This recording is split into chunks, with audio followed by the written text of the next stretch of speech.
آپ کو اسی وقت اس سے علیحدگی اختیار کر لینا چاہیے تھا جب وہ جیل چلا گیا تھا۔ کیسے علیحدگی اختیار کر لیتی؟ میرا اس کے ساتھ نکاح ہوا تھا۔ بندوقوں اور پستولوں کی نوک پر ہونے والا نکاح نکاح نہیں ہوتا۔ مجھے بندوقوں اور پستولوں سے کوئی واسطہ نہیں ہے۔ میں نے اپنی رضامندی سے نکاح کرایا تھا اور میرے والد نے اس نکاح کی اجازت دی تھی۔ ان کی نیت کیا تھی مجھے اس کا کچھ علم نہیں ہے۔ 20 سال انتظار کرنے کی بجائے آپ کو اسی وقت کسی مولوی یا مفتی سے فتویٰ لے کر کھلا لے لینا چاہیے تھا۔ ملک صاحب، عورت صرف ایک دفعہ محبت کرتی ہے، یہ جھوٹ اور خود فریبی ہے۔ میں نے کہا ایسی باتیں فلموں اور افسانوں میں ہی اچھی لگتی ہیں، بلکہ وہاں بھی اچھی نہیں لگتی۔ محبت اچھائیوں سے کی جاتی ہے، شکلوں جسموں سے نہیں کی جاتی۔ عام طور پر لوگ اچھائیوں کو دیکھنے کی بجائے شکل یا دولت کو دیکھتے ہیں، جس کا نتیجہ یہ نکلتا ہے کہ ایک دفعہ کی جانے والی محبتیں ہمیشہ کی نفرتوں میں تبدیل ہو جاتی ہیں۔ اب کیا ہو سکتا ہے جی، جہاں 20 سال گزار لیے وہاں باقی دن بھی گزر جائیں گے۔ ہم یہی بات کر رہے تھے کہ ہرنام سنگھ جلدی سے اندر آیا، بولا سردار صاحب اپنے بیٹے کے ساتھ ادھر آ رہے ہیں۔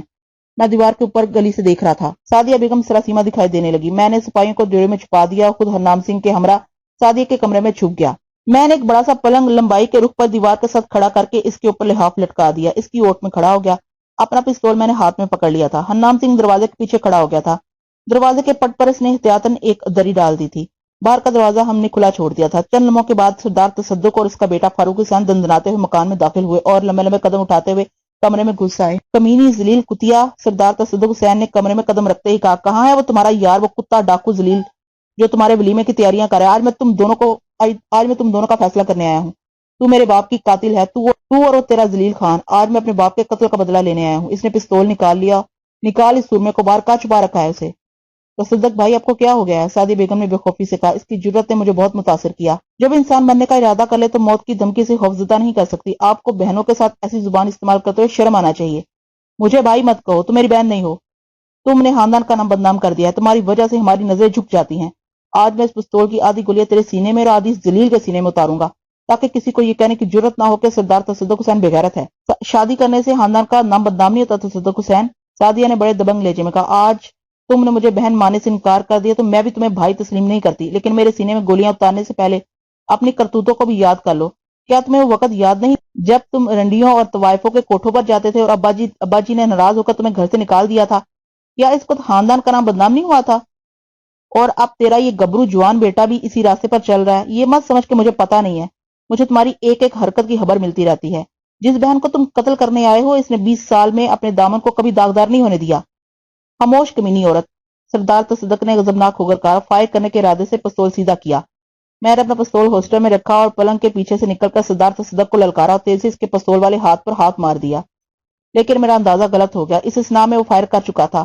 فائر کی آواز کے ساتھ ہی سعدیہ بیگم کی چیخ ابھری۔ اگرچہ میں تصدق حسین کے ہاتھ کو قابو میں کر چکا تھا، مگر اس نے ایک فائر اور کر دیا۔ ہمارا توازن بگڑ گیا اور ہم پلنگ سے ٹکراتے ہوئے فرش پر لڑک گئے۔ پھر پلنگ بھی ہمارے اوپر آن گرا۔ سردار تصدق حسین میری توقع سے بڑھ کر جاندار ثابت ہوا تھا۔ اس کے منہ سے گالیوں کا طوفان ابل رہا تھا۔ وہ اپنی بہن کے ساتھ مجھے بھی قتل کرنے کی قسمیں کھا رہا تھا۔ اس کے بیٹے فاروق حسین نے عقب سے مجھ پر چھپٹنے کی کوشش کی تھی، مگر ہرنام سنگھ نے بروقت اسے سنبھال لیا تھا۔ سردار تصدق نے شروع میں خاصی طاقت کا مظاہرہ کیا تھا۔ آدمی بوڑھا تھا، جلد ہی ہانپنے لگا۔ میں نے اس کا بازو مروڑ کر پستول چھین لیا، اسے گھسیٹ کر پلنگ کے نیچے سے نکالا اور شیروانی کے کالر میں ہاتھ ڈال کر سیدھا کھڑا کر دیا۔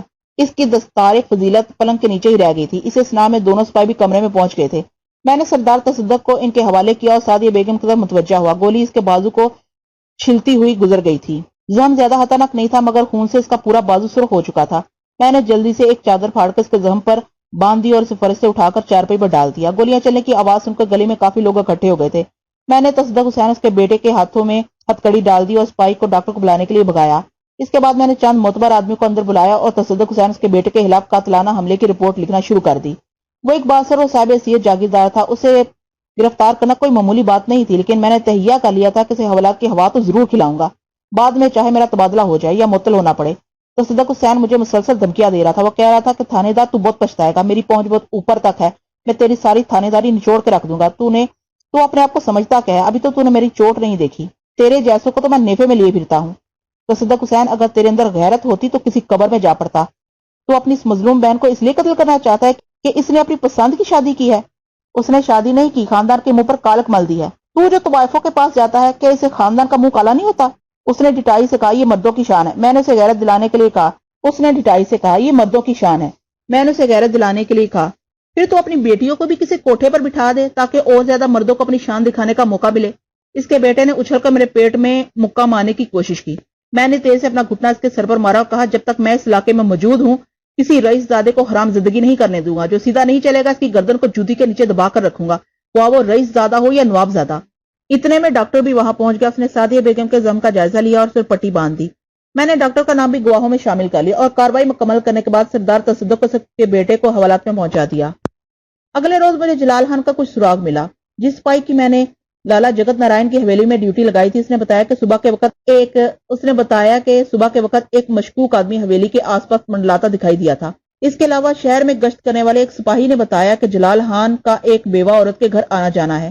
میں نے سپاہی سے اس عورت کے گھر کا پتہ پوچھا اور سادہ لباس میں وہاں پہنچ گیا تھا۔ اس عورت کا دروازہ کھٹکھٹانے کے بجائے میں نے ساتھ والے گھر کا دروازہ کھٹکھٹایا۔ تھوڑی دیر کے بعد ایک بوڑھی عورت نے دروازہ۔ میں نے عورت کو سلام کیا اور کہا، ماں جی میں بٹالے سے آیا ہوں، میرا نام کرم دین ہے، ادھر آٹے کی چکی ہے ہماری، میرا ایک دوست اس محلے میں ٹھہرا ہوا ہے، میں اسے تلاش کرتا پھرا ہوں۔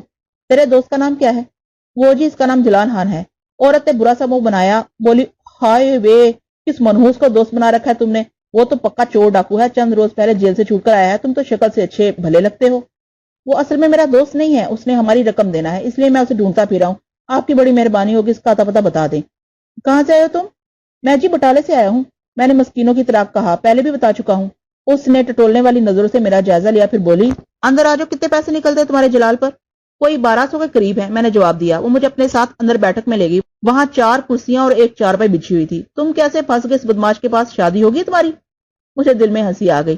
جو 2 سوال اس نے کیے تھے ان کا آپس میں کوئی تعلق نہیں تھا۔ اتنے میں 17-18 سال کی ایک صحت مند لڑکی دروازے میں نظر آئی۔ اس نے سر پر موٹا سا دوپٹہ اوڑھ رکھا تھا۔ مجھے دیکھ کر اس نے دانتوں میں انگلی دبائی اور شرمانے کی کوشش کرنے لگی۔ یہ میری بیٹی شریفہ ہے، عورت نے کہا، پھر شریفہ سے مخاطب ہو کر بولی، جانی پرونے کے لیے کوئی روٹی ٹکر لے کے آ۔ نہیں روٹی ٹکر کی ضرورت نہیں ہے، میں نے کہا، میں کھا کر آیا ہوں، ایک گلاس پانی پلا دو۔ شریفہ دودھ کا گلاس بھر لائی، بیچ میں مکھن بھی تیار تھا، خالص گاڑا دودھ تھا۔ میں نے مذاق کے رنگ میں کہا، ماں جی آپ کے مٹکے کا پانی بہت گاڑا ہے، ہم اپنے پرونوں کو پانی نہیں پلایا کرتے۔ اس نے کہا، کیا نام بتایا تم نے؟ اس کا حافظہ خاصا کمزور معلوم ہوتا تھا۔ میں نے دوبارہ اپنا نام بتایا، پھر وہ آپ جلال خان کا پتہ بتانے لگی تھی۔ وہ اٹھ کر میرے قریب آ گئی اور حذرانہ لہجے میں بولی، وہ ادھر ایک بیوہ عورت رہتی ہے، خیر بی بی، اس کے گھر آنا جانا ہے جلال خان کا۔ خیر بی بی اپنی بیٹی نور بی بی کی شادی کری اس سانڈ کے ساتھ؟ جی، میں چونک گیا۔ جلال خان تو کافی بڑی عمر کا آدمی ہے، اور جب کسی کی مت ماری جاتی ہے تو ایسے ہی ہوتا ہے۔ جلال خان کی عمر کم سے کم 45 سال ہوگی اور نور بی بی صرف 18 سال کی ہے۔ وہ شریفہ جو دروازے میں کھڑی تھی بولی، شادی کہاں کر رہی ہے؟ بیچ رہی ہے۔ نور بی بی بہت روتی ہے، کہتی ہے جلال خان نے اس کی ماں کو 10,000 روپے دینے کا وعدہ کیا، کہتی ہے جلال خان کو بہت بڑی رقم ملنے والی ہے۔ لو اور سنو، شریفہ کی ماں بولی، شرافت تو بالکل ہی اٹھ گئی ہے زمانے سے۔ میں صورت کے بارے میں سوچنے لگا جو 20 سال سے امیدوں کے چراغ جلائے جلال خان کا انتظار کر رہی تھی، وہ جو زندگی میں ایک بار محبت کی قائل تھی۔ اس کا شوہر 10,000 میں ایک نخیز دلہن کا سودا کر چکا تھا۔ جب اس کو یہ بات معلوم ہوگی تو اس کے دل کی کیا حالت ہوگی۔ میں نے دودھ کا گلاس ختم کیا اور کچھ دیر وہاں بیٹھ کر رخصت ہو گیا۔ تھانے میں پہنچا تو پتا چلا کہ سردار تصدق حسین میرے ساتھ بات کرنے کے لیے بہت بے چین تھا۔ کئی معزز لوگ اسے ملنے کے لیے آ چکے تھے، کئی افسروں کی سفارشیں بھی آ چکی تھی۔ میں نے اسے حوالات سے اپنے کمرے میں بلا لیا، لیکن ابھی اس کی اکڑ ختم نہیں ہوئی تھی۔ ملک صاحب، آپ نے ہمارے ساتھ ٹکر لے کر اچھا نہیں کیا، اس نے کہا، آپ کو ہماری پہنچ کا اندازہ نہیں ہے۔ سردار صاحب پہنچ کی بات نہ کریں، میں اسے گھورتے ہوئے کہا، جہاں تک میری پہنچ ہے وہاں تک آپ کا تصور بھی نہیں پہنچ سکتا۔ میں ان تھانے داروں میں سے نہیں ہوں جو دولت دے کر پگھل جاتے ہیں، میں معمولی آدمی نہیں، میری دولت کے سامنے آپ کی جگیر کچھ بھی چیز نہیں ہے، ذرا سنبھل کر بات کریں۔ کیا سمجھتے ہیں آپ اپنے آپ کو؟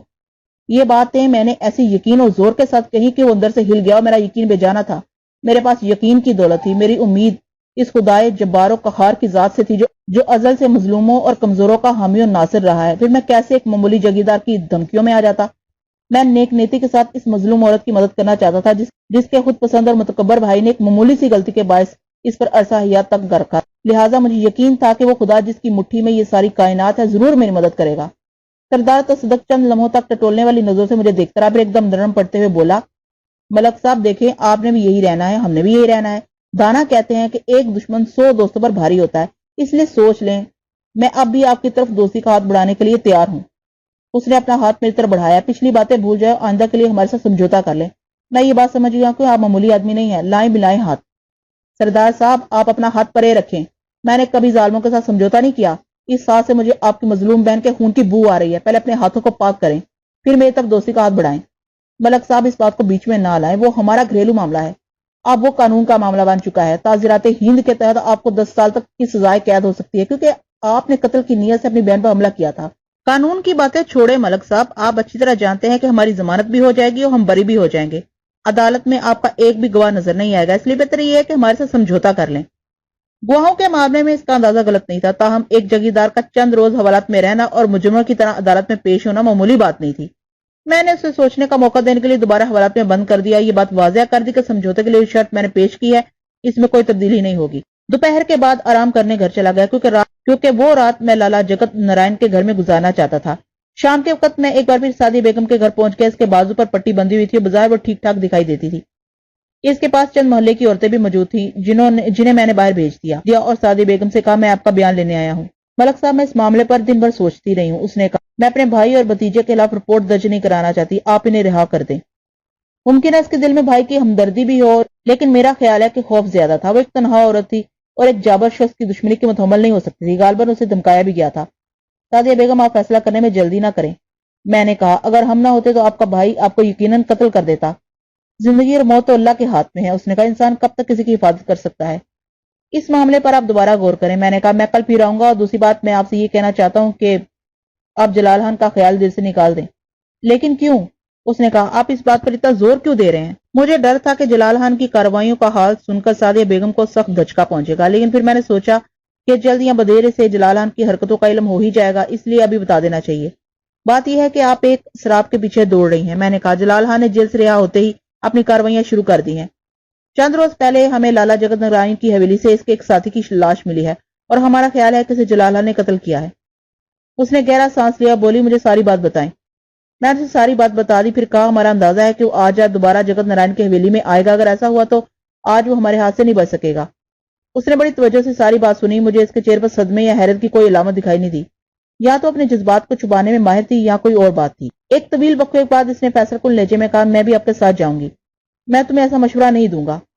میں نے آپ سے مشورہ نہیں مانگا، جلال خان میرا شوہر ہے اور میں اسے کم سے کم ایک ملاقات کرنے کا حق ضرور رکھتی ہوں۔ اس کے بعد آپ اسے جہاں جی چاہے لے جائیں۔ اس کی دلیل بڑی وزنی تھی۔ جلال خان قانون کی نظر میں ایک قاتل اور ڈاکو تھا، لیکن قانونی طور پر وہ ایک عورت کا شوہر بھی تھا، ایک ایسی عورت کا جو 20 سال سے اس کا انتظار کری تھی، لہٰذا میں انکار نہ کر سکا۔ رات کے 9 بجے تک ہم باری باری لالا جگت نارائن کی حویلی میں پہنچ گئے۔ میرے ساتھ حوالدار ہرنام سنگھ کے علاوہ 3 مسلح سپاہی بھی تھے۔ ہم سب وہاں سادہ لباس میں آئے تھے۔ اپنے ساتھیوں کی میں نے مختلف جگہوں پر ڈیوٹی لگا دی اور خود پچھلے حصے میں واقع ایک چھوٹے سے اسٹور روم میں جا بیٹھا۔ لالا جگت نارائن، اس کے بیوی بچے بہت گھبرائے ہوئے تھے۔ وہ بار بار مجھ سے پوچھتے تھے کہ وہاں کوئی قتل و خون تو نہیں ہوگا۔ لالا جی، آپ چنتا نہیں کریں، یہاں کوئی ہنگامہ نہیں ہوگا۔ مہاراج، میرے تو من میں کھلبلی مچی ہوئی ہے، بستر پر لیٹتا ہوں تو من میں ہول اٹھنے لگتا ہے۔ میں نے اسے دم دلاسا دے کر اس کے کمرے میں بھیج دیا۔ سعدیہ بیگم جو لڑکیوں کے کمرے میں تھی، تھوڑی دیر بعد نرملا کے ہمراہ چائے لے کر اسٹور روم میں پہنچ گئی۔ اس نے لکڑی کے ایک ڈبے پر چائے کی ٹرے رکھ دی اور موڑے پر بیٹھ گئی، اور خود ایک موڑے پر بیٹھ گئی۔ وہ جب سے وہاں آئی تھی سیاہ رنگ کی شال میں مربوط تھی۔ اس نے ایک بار بھی شال کو اپنے جسم سے الگ نہیں کیا تھا۔ یہ بات مجھے بڑی عجیب سی لگتی تھی، لیکن میں نے اس کا ذکر نہیں کیا۔ نرملا نے چائے پیالی میں ڈالی، ایک پیالی مجھے دی، ایک سعدیہ بیگم کی طرف بڑھائی، مگر اس نے چائے پینے سے انکار کر دیا۔ میں نے محسوس کیا کہ وہ اپنے ہاتھ شال سے باہر نہیں نکالنا چاہتی تھی۔ میں نے چائے کا گھونٹ بننے کے بعد، میں نے سنا ہے کہ یہ حویلی پہلے آپ کے والد کی ملکیت تھی اور جلال خان اسی جگہ پر آپ سے ملنے آیا کرتا تھا۔ اس نے میری آدھی بات کا جواب دیا اور بولی، یہ حویلی ہمارے دادا نے تعمیر کروائی تھی۔ آپ کے خیال میں جلال خان نے تہخانے میں کیا چیز چھپا رکھی ہے؟ وہ باہر پھیلی ہوئی چاندنی کو گھورنے لگی۔ آسمان پر ابتدائی راتوں کا چاند نکلا ہوا تھا، جس کی مدھم روشنی خاموش کائنات پر محیط تھی۔ اسٹور روم کی بتی بجھی ہوئی تھی اور کھلی ہوئی کھڑکی کی راہ سے چاند کی روشنی اندر آ رہی تھی۔ لوگ سمجھتے ہیں کہ میرے والد نے مجھے شادی کی اجازت نہیں دی تھی، سعدیہ بیگم نے خود کلامی کے انداز میں کہا، حالانکہ یہ بات نہیں ہے۔ آخر میں والد صاحب نے مجھے باخوشی اجازت دے دی تھی۔ میں نے سنا ہے کہ آپ کے والد نے جلال خان اور اس کے ساتھیوں کو پھانسنے کے لیے پولیس سے ساز باز کر لی تھی۔ بعد میں جو ہنگامہ ہوا وہ اسی سلسلے کی کڑی تھی۔ لوگ جی کیسے کیسے قصے تراش لیتے ہیں، سعدیہ بیگم نے کہا۔ وہ بدستور کھڑکی سے باہر دیکھ رہی تھی۔ یوں معلوم ہوتا تھا جیسے وہ ماضی کے نہا خانوں میں جھانک رہی ہو۔ یہ سب جھوٹی باتیں ہیں، میرے والد نے پولیس سے کوئی ساز باز نہیں کی تھی۔ انہوں نے مجھے جلال خان سے شادی کی اجازت دے دی تھی، لیکن غلطی میری تھی۔ مجھے اس زمانے کی ایک ایک بات یاد ہے۔ میرا یہ بھائی جو آج خدائی فوجدار بنا پھرتا ہے، اس زمانے میں آوارہ گردی اور عیاشی کے سوا کچھ نہیں کرتا تھا۔ اس وجہ سے والد صاحب نے اسے گھر سے نکال دیا تھا۔ اگر یہ اس وقت گھر کے معاملات میں دلچسپی لیتا تو بات اتنی خراب نہ ہوتی۔ جب میں نے بہت ضد کی تو والد صاحب نے جلال خان کو حویلی میں بلا کر بات کی اور کہا، جلال خان، سعدیہ میری لاڈلی بیٹی ہے، میں نے آج تک اس کی ہر خواہش پوری کی، اس لیے میں اس کی شادی کی ضد بھی پوری کرنے کے لیے تیار ہوں، لیکن اس کے لیے تمہیں میری ایک شرط پوری کرنا ہوگی۔ جلال خان نے کہا، وہ ہر شرط پوری کرنے کے لیے تیار ہے۔ اس پر والد صاحب نے کہا، شرط میری یہ ہے کہ تمہیں ڈکیتی سے توبہ کرنا ہوگی اور آج کے بعد تم شریفانہ زندگی گزارنے کا وعدہ کرو گے۔ میں اپنی بیٹی کو جہیز میں 2 لاکھ روپیہ دوں گا، تم امرتسر یا لاہور کے آس پاس زرعی زمین خرید لو اور وہاں رہو۔ جلال حال نے وعدہ کر لیا کہ آئندہ وہ شریفانہ زندگی گزارے گا۔ والد صاحب نے اس سے یہ بھی وعدہ لیا کہ وہ کسی ڈاکو کو بارات میں شامل نہیں کرے گا۔ آج سے 20 سال پہلے 2 لاکھ روپے بہت معقول رقم تھی، اس سے کئی مربع زمین خریدی جا سکتی تھی، لیکن جب بارات آئی تو تمام ڈاکو ساتھ تھے، وہ سب رائفلوں اور بندوقوں سے مسلح تھے۔ جو معززین شادی میں شرکت کے لیے آئے تھے، ان کے سامنے والد صاحب کو بڑی شرمندگی اٹھانا پڑی۔ انہوں نے جلال خان کو بلا کر پوچھا تو اس نے کہا وہ لوگ زبردستی کے ساتھ آ گئے ہیں۔ شادی کے دوران انہوں نے بڑا ادھم مچایا اور بڑی بےہودہ حرکتیں کی، جس کی وجہ سے والد صاحب نے وقت سے پہلے نکاح پڑھوا دیا۔ جب رخصتی کا وقت آیا تو ڈاکو عورتوں میں گھس گئے اور چھیڑ چھاڑ کرنے لگے، بعضوں نے ہوائی فائر بھی کیے۔ والد صاحب نے 2 لاکھ روپے نقد ایک اٹیچی کیس میں بند کر کے جہیز کے ساتھ رکھ دیے تھے، اور نکاح کے بعد جلال خان کو بلا کر خاص طور پر رقم اسے دکھائی اور اس کی حفاظت کی تاکید کی۔ اتنے میں پولیس وہاں پہنچ گئی اور ڈاکو کو گرفتار کرنے کی کوشش کرنے لگی۔ اس پر دونوں طرف سے فائرنگ شروع ہو گئی۔ ڈاکو نے شادی میں شرکت کرنے والی 2-3 لڑکیوں کو یرغمال بنا لیا اور وہاں سے فرار ہو گئے۔ اس افراتفری میں 2 لاکھ روپے سے بھرا ہوا اٹیچی کیس اور زیورات سوٹ کیس بھی غائب ہو گیا۔ اس صدمے کی وجہ سے والد صاحب کا ہارٹ فیل ہو گیا۔ کئی لوگ ہلاک اور زخمی ہو گئے، ان میں کئی ڈاکو بھی شامل تھے۔ 2-3 روز کے بعد پولیس نے فرار ہونے والے ڈاکو کو گرفتار کر کے لڑکیوں کو برآمد کر لیا۔ ان کے قبضے سے زیورات والا سوٹ کیس بھی مل گیا، مگر نوٹوں سے بھرے ہوئے اٹیچی کیس کا کچھ پتہ نہیں چلا۔ میں تو صدمے کی وجہ سے بالکل نڈھال ہو گئی۔ کئی روز تک مجھے کچھ پتہ نہیں چلا کہ حویلی میں کیا ہو رہا ہے اور میں کہاں ہوں۔ چند ہفتوں کے بعد تصدق بھائی بھی یہاں پہنچ گئے اور آتے ہی حویلی کا سارا انتظام سنبھال لیا۔ جب تک میری والدہ زندہ رہی ان کو مجھ سے کچھ کہنے کی جرت نہیں ہوئی، لیکن والدہ کی وفات کے فوراً بعد انہوں نے مجھے تنگ کرنا شروع کر دیا اور بالآخر حویلی سے نکال دیا۔ اس کے بعد تمہاری جلال خان سے ملاقات نہیں ہوئی؟ نہیں، اس کے چند روز کے بعد وہ اپنے ساتھیوں سمیت گرفتار ہو گیا تھا اور ان سب کو عمر قید ہو گئی تھی۔ اور ان 2 لاکھ روپوں کا کچھ پتہ نہیں چلا؟ اس نے نفی میں سر ہلایا۔ میں نے اس رقم کا ذکر نہیں سنا۔ رقم کے بارے میں والد صاحب نے میرے اور جلال خان کے علاوہ کسی کو کچھ نہیں بتایا تھا، یہاں تک کہ میری والدہ کو بھی نہیں بتایا تھا۔ آج میں پہلی مرتبہ آپ کو اس رقم کے بارے میں بتا رہی ہوں۔ نرملا جو بڑے غور سے سعدیہ بیگم کی باتیں سن رہی تھی بولی، میرا خیال ہے کہ جلال خان نے وہ رقم اسی حویلی کے تہخانے میں چھپا دی ہوگی، وہ یہی رقم نکالنے ادھر آیا تھا۔ مجھے شریفہ کی بات یاد آ گئی۔ جلال خان اسی رقم کے بل پر 18 سالہ نور بی بی سے شادی کرنے والا تھا۔ اس نے جس بڑی رقم کے ملنے کی بات نور بی بی کی ماں سے کی تھی وہ یہی رقم تھی جو اس نے 20 سال پہلے اس تہخانے میں چھپا دی تھی۔ یہ بات میں نے ابھی تک سعدیہ بیگم کو نہیں بتائی تھی۔ میری یہ خواہش تھی کہ سعدیہ بیگم کی اپنے بھائی سے صلح ہو جائے اور جلال خان کو بھول جائے۔ کچھ دیر کے بعد سعدیہ بیگم نرملا کے ہمراہ وہاں سے اٹھ کر چلی گئی۔ تقریباً 10-10:15 بجے معمول کے مطابق حویلی کی تمام بتیاں بجھا دی گئیں، لیکن مجھے معلوم تھا کہ حویلی کے تمام مکین جاگ رہے ہوں گے اور ان کے کان کسی متوقع آواز پر لگے ہوں گے۔ میں آرام کرسی پر مزید آرام دہ حالت میں بیٹھ گیا۔ کائنات پر سکوت طاری تھا اور چاند کا سفر دھیرے دھیرے جاری تھا۔ کھڑکی کی راہ سے چاند کی جو روشنی اندر آ رہی تھی وہ رفتہ رفتہ معدوم ہو گئی اور اسٹور مکمل تاریکی میں ڈوب گیا۔ حوالدار ہرنام سنگھ عقب میں کھلنے والے دری کرسی ڈالے بیٹھا تھا۔ 2 سپاہی تہخانے کے اندر ٹوٹے پھوٹے فرنیچر کے پیچھے گھات لگائے بیٹھے تھے۔ انہیں میں نے سختی سے تاکید کر دی تھی کہ وہ میری اجازت کے بغیر فائر نہ کریں۔ کرسی پر بیٹھے بیٹھے میری آنکھیں بند ہونے لگی تو میں نے ٹھنڈی چائے کا ایک کپ بنایا اور آہستہ آہستہ کی چسکیاں لینے لگا۔ چائے ختم کرنے کے بعد میں اٹھا اور اس تنگ سے اسٹور روم میں ٹہلنے لگا۔ اس میں مشکل 4-5 قدم چلنے کی جگہ تھی۔ 2-2:30 بجے کے قریب چاند اپنا سفر مکمل کر کے دوسرے نصف کمرے کو روشن کرنے چلا گیا اور پوری کائنات کو تاریکی نے اپنی لپیٹ میں لے لیا۔ میں دوبارہ کرسی پر بیٹھ گیا۔ پھر پتہ نہیں کب میری آنکھ لگی، فقطاً کسی نے میرا کندھا ہلایا اور ساتھ ہی تاریکی میں شی کی آواز ابھری۔ میں نے جلدی سے آنکھیں کھول دی۔ مجھے اپنے قریب کسی کی موجودگی کا احساس ہوا، لیکن قبل اس کے کہ میں کوئی حرکت کرتا میرے کانوں میں ہرنام سنگھ کی آواز آئی، ملک صاحب۔ اس نے سرگوشی میں کہا، وہ آ گیا، ہوشیار ہو جائیں۔ میں جلدی سے اٹھا اور ایک انگڑائی لی، سر کو جھٹکا دیا اور کھڑکی سے باہر دیکھا۔ تہخانے کے دروازے کی طرف سے مدھم آواز آ رہی تھی۔ کوئی شخص تالا کھولنے کی کوشش کر رہا تھا۔ اس دفعہ وہ غالباً چابیاں بھی ساتھ لایا تھا۔ 2 یا 3 منٹ بعد دروازہ کھلنے کی آواز سنائی دی۔ میں نے چند لمحے توقف کیا، پھر عقبی دروازہ کھول کر باہر جھانکا۔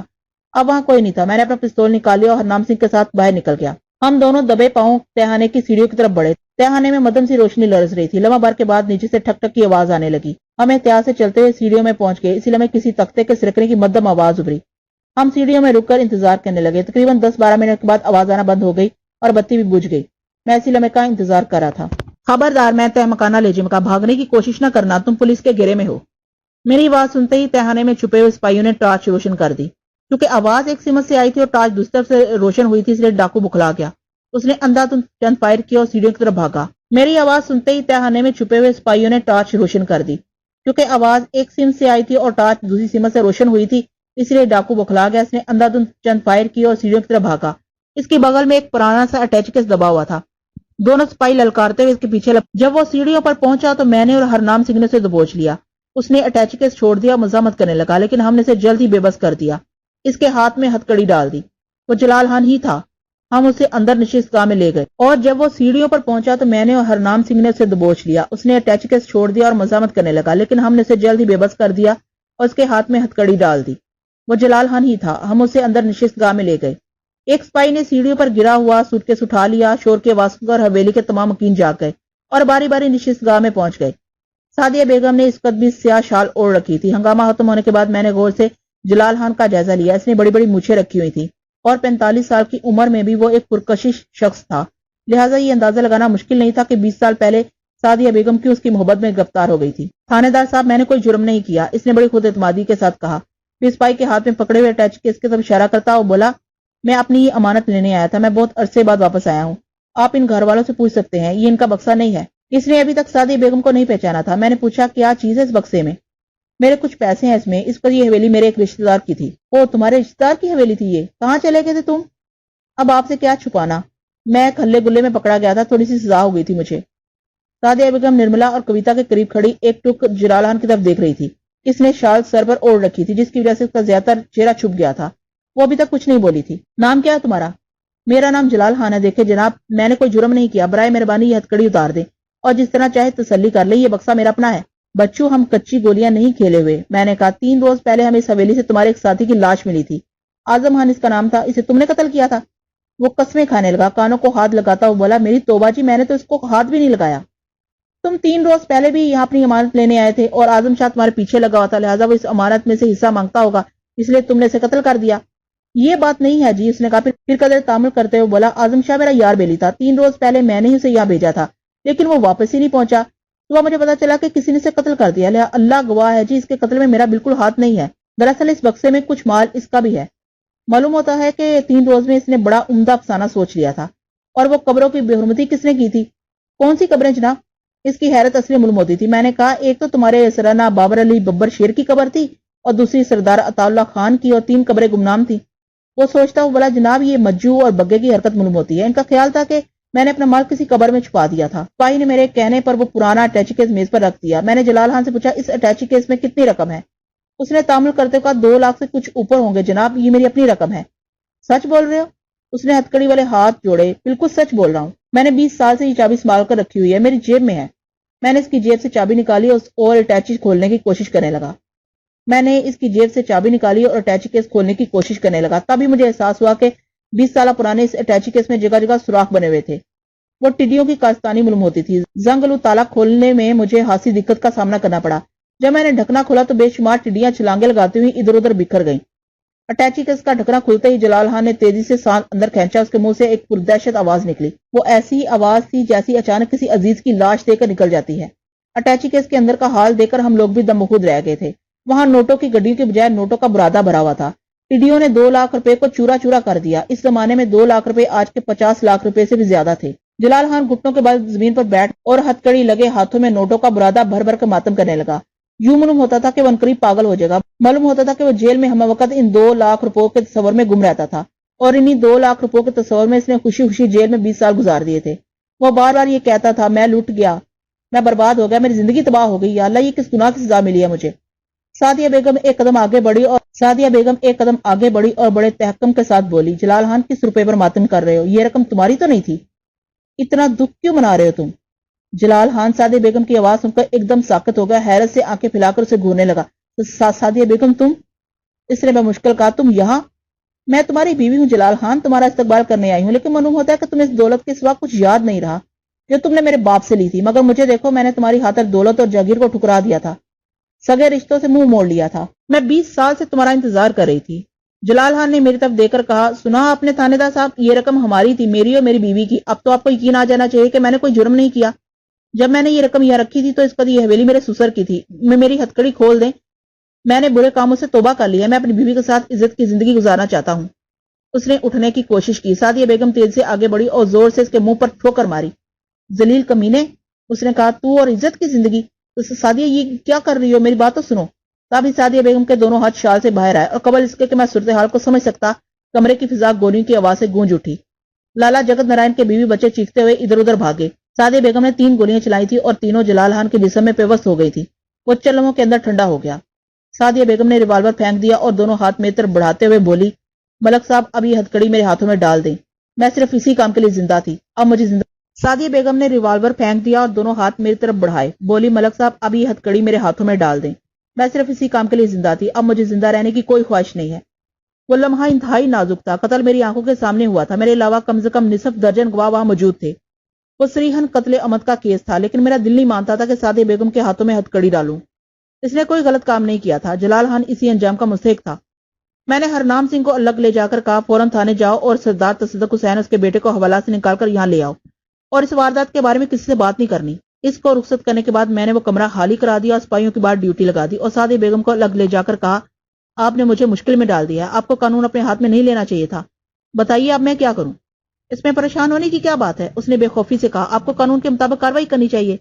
اس نے گہرا سانس لیا، یہ شخص میرے باپ کا قاتل اور میری بربادی کا ذمہ دار تھا۔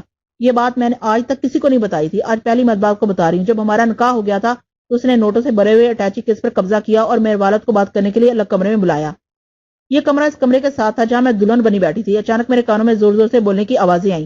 میں اٹھ کر جلدی سے اس کمرے میں پہنچی۔ جلال خان میرے والد کو کوئی پرانا واقعہ یاد دلاتے ہوئے کہہ رہا تھا کہ اس نے انتقام لینے کے لیے میرے ساتھ شادی کی تھی۔ بقول اس کے میرے والد نے اس کی کسی رشتہ دار سے زیادتی کی تھی۔ میں پوری طرح کی بات نہیں سمجھ سکی۔